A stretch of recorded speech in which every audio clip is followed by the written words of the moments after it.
ये दल्ले फुल्ले भी इतने बड़े पड़े हैं। भाई जाएंगे बस भाई। और बाकी रुक जाना तो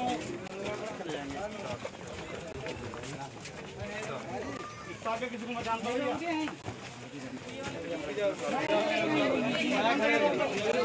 आगे मत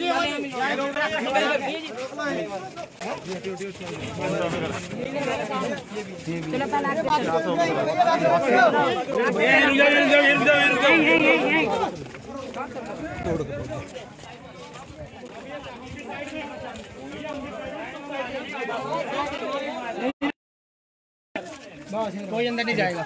देख ले और रुक जा।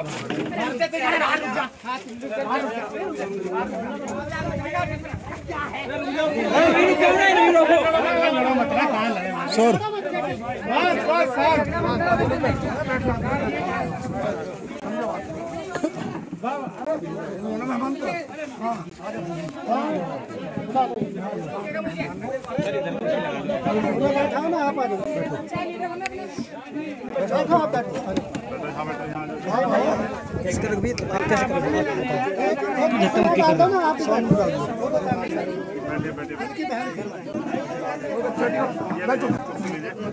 आ जाओ यार तो मेरे पास बैठे आप बैठे बिठा लो आपकी सिस्टर थी। अच्छा आप में यहाँ के मेहमान हैं। अच्छा आपका पिए। हाँ तो ठीक है। तो आपसे छोटी थी वही काम कर रही है। यहाँ पे हम किराए पे रहते हैं। किराए पे रहते हैं यहाँ पर रात दिन दोनों मियाँ बीवी रात दिन कमाते हैं। ये बच्चे भी लगे रहते हैं। अच्छा ये दोनों बच्चे हैं। इन्होंने खुद अपनी माँ को से जलते हुए देखा अपनी माँ को। तीनों? हाँ जी वहीं थे उस दिन? ये वाला वहीं था। ये उधर काम से आ रहे थे कुछ करके ये तो उधर नहीं आते हुए देखा इन्होंने रास्ते में तो आग जली थी बहुत ऊंची तो इन्होंने आके आते हुए देखा अपनी मम्मी को घर में से निकल रही थी। इनका दिल बहुत नाजुक है। ये सो भी नहीं रहे खा भी नहीं रहे कुछ भी बोलते मम्मी कब आएगी मम्मी कब आएगी। आ जाएगी ठीक हो जाएगी तो आ जाएंगे कोई दिक्कत नहीं है। छोटे बच्चे हैं ये। अब इनका भविष्य कौन करेगा कौन देखेगा बताओ। इनकी पढ़ाई लिखाई उसी के लिए आए हैं कि किस तरह से आप मेरे खुद के 4 बच्चे हैं 3 बच्चे हैं मेरे ऊपर छोड़ के तो गई उनकी हत्या कर दी उसने तो ना वहाँ पे कुछ बचने की जगह ना कुछ थोड़ी सी जगह है वहाँ पे मतलब काम करने वाली तो वो बढ़ा रहा है लेकिन वो जगह नहीं बढ़ा रहा था बिल्कुल भी। चारों तरफ बारूद फैला हुआ था इतना बारूद उनके आगे धरा रहता है सबके। मोमबत्ती के नाम पे यहाँ से लेके गया मोमबत्ती बन गई। एक चीज और किसी अरे एक मिनट सुनो एक चीज और थी। ये तो ये बता रहे हैं मैं तो कम गाँव में कभी आना हो कि ये घर बारूद भेजता था। हाँ जी घर काम चलता था पूरे गांव में। अगर ये हाल हो जाता तो पूरा मुझे आधा गाँव तबाह लेता। पूरा गांव फैला हुआ था ये पूरे गांव में काम फैला रखा था। ये तो पूरा गाँव तबाह बन के जाता था माल सबके घर काम देता था ये। अच्छे इतने बच्चे जाते थे माल लेने। भैया 14 साल के बच्चे काम करते थे। बच्चे थे 15-16 साल के काम करते थे खड़े के खड़े ऐसे ही जल के नहीं बैठे के बैठे नहीं जल एक की गोद में तो 8 महीने का बच्चा था चिपक गया वो। उसका पता भी ना कहाँ है और पता भी नहीं है उसका लेडीज का। कार्रवाई ढंग में हो रही ना वहाँ की सफाई हुई है अभी तक। अभी ऐसी की ऐसी पड़ी है गंदगी वहाँ पे। जो मलबा बड़ा था उसको तो उठाई नहीं दिया। उठाई नहीं रहे वो बहुत बुरी तरह से बदबू आ रही है। कोई ऐसा भी है जो मिस हो मतलब जिसकी वो मतलब खोज खबर ना हो कि आदमी नहीं मिल रहा। बता तो रहे क्या नाम है 8 दिन लापता है लेकिन उनके घर के कोई नहीं उनका घर का कोई आया नहीं और पर बता रहे हैं 8 दिन लापता। बाहर के काम करते थे ना उनका पता नहीं है अभी। बाहर के भी मुरादनगर के फरीदनगर के पता नहीं कहाँ काम करते थे। सबको धमकी दे के कहता था कि भाई क्या नाम है अगर किसी ने काम छोड़ दिया ना तो उसको भगा दूं मतलब कोई छुट्टी कर ली ना किसी ने उसे भगा दूंगा और क्या नाम है सैलरी भी नहीं दूंगा ऐसे कहते थे। तो हम मैं नहीं लगाऊंगा हटा दूंगा बाहर से लेके आऊंगा फिर मैं।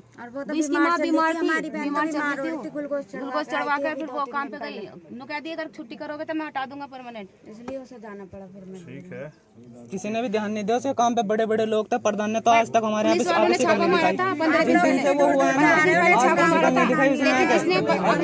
बड़े लगे हैं और वो काम चल गया। हमारा प्रयास है। कोई ऐसी तरकीब तो नहीं है कि बहन को वापस लाया जा सके, ऐसा तो कोई तरकीब नहीं है दुनिया में।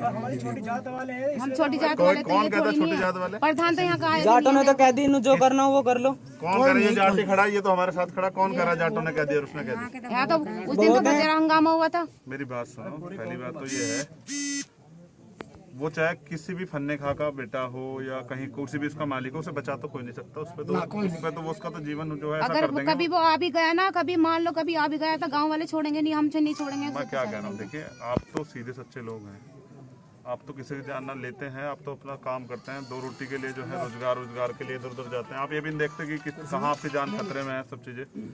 अब ये सब चीज़ें मैं समझता हूँ क्योंकि सब लोगों की हालत हमारी ऐसी, हम बेहतर जानते हैं सब लोग।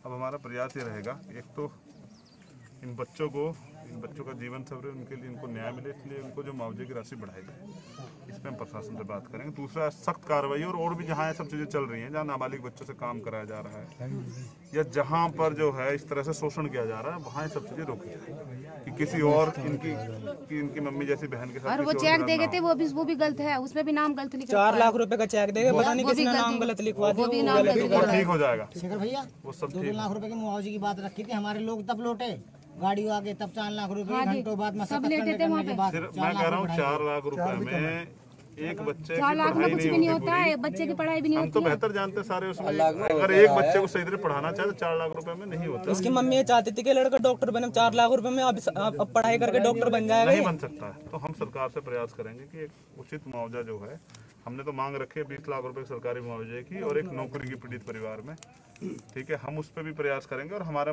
मजबूती से पक्ष रहेगा कि इसमें हम उन पर सफलता पाके या मदद आपको करवा सकें। आपको हौसला बना के रखना है, घबराना नहीं है। आदमी जब पैदा हो जाता है तो वो जीता है, जीव को यहाँ कोई दिक्कत नहीं है। और आप तो मेहनती लोग हैं, मेहनती ना होते तो मेहनती ना होते तो फिर ये सब चीजें होती क्या? फिर घर में पड़े सब दुनिया उतर। तो आपका, हम तो यहाँ ये भाई कह रहा है छोटी जाति वाती कुछ नहीं है। हमारे लोग तो पैदा होते संघर्ष करना स्टार्ट करते हैं और जब तक उनका अंतिम समय था तब तक संघर्ष करते थे। कुछ लोग तो संघर्ष में, जैसे हमारी बहन गई बीच में चली जाती है, तो हमारा जीवन संघर्ष इसलिए कि हमारे लोग आर्थिक रूप से यानी कि पैसों से मजबूत नहीं है वहाँ तो भैया। और हमने ये चीज बड़े करीब से देख ली, इसको हम बदलेंगे भी। 100 जने मरते हैं उस दिन तो। हाँ, ये तो आप लोगों की हिम्मत रही और सब चीजों की, ठीक है, लेकिन हम प्रयास करेंगे कि अब ऐसी घटना दोबारा ना। तुम भी चाहते हो नहीं चाहते हो, हमारे लोगों में रोजगार है कहाँ, तुम्हें नहीं पता कहाँ है रोजगार? नहीं है तभी तो ये सरकारें नहीं चाहती कि हमारे लोग आगे बढ़े। रोजगार मिल जाएगा तो पैसे मजबूत हो जाएगा। कल तुम सामना करोगे लोगों का, यहाँ कल लोगों सवाल करोगे लोगों से, इस बात की सरकार को तकलीफ है, ठीक है। वो नहीं चाहता कि आप लोग पैसे से मजबूत हो और पैसे से मजबूत होकर लोगों से आंख में आंख मिला के बात करो। चाहते हैं गरीब बने रहे तो हमारे यहाँ लेबर में काम करते रहेंगे। ये सरकार की राजनीति, ठीक है। नहीं, वरना वो रोजगार क्यों दे रही? तुम लोग के बराबर के नहीं हो रहे? कितने गांव में नौकरी वाले बताओ मुझे। सरकार नहीं चाहती कि तुम्हें रोजगार मिले। इस चीज़ों को गंभीरता समझना पड़ेगा। अभी तो पहले सारी चीजें छोड़ के इनकी मदद करवाने के लिए हम लोग प्रशासन से लड़ेंगे। अगर नहीं प्रशासन मांगा तो आंदोलन करेंगे। सब चीज तैयार रहना सब लोग को। ऐसे रोटी खाते हैं हम लोग और अपने मेहनत पे दम पे जीते हैं, किसी के एहसानगिरी में नहीं जीते हैं। तो अभी यहाँ मजबूती से आंदोलन करना पड़ा। अगर इन्हें मुआवजे की बात नहीं मानी तो आंदोलन करेंगे। आप लोग कमर कस के रखो, मांगने से कुछ नहीं मिलेगा। यहाँ तो अपने अधिकारों को छीन के लेना पड़ेगा। यहाँ तो मोहल्ला है तो छीनने से।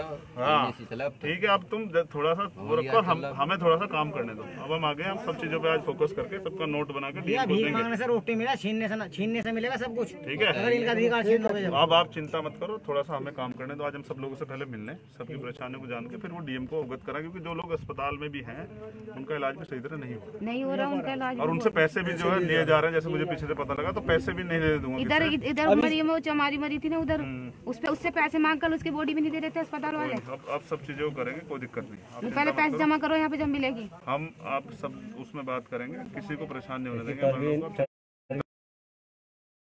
लगा के नो जाओ, तुम घर पे इलाज हो जाएगा। बताओ उसकी वो रात में मुँह से जाओ, हल्ले पड़ गई उसके मुँह पे और अस्पताल में भर्ती है। ठीक है, चलो भैया, क्या नाम है तुम्हारे? आशु। और तेरा? पढ़ोगे तुम लोग पक्का?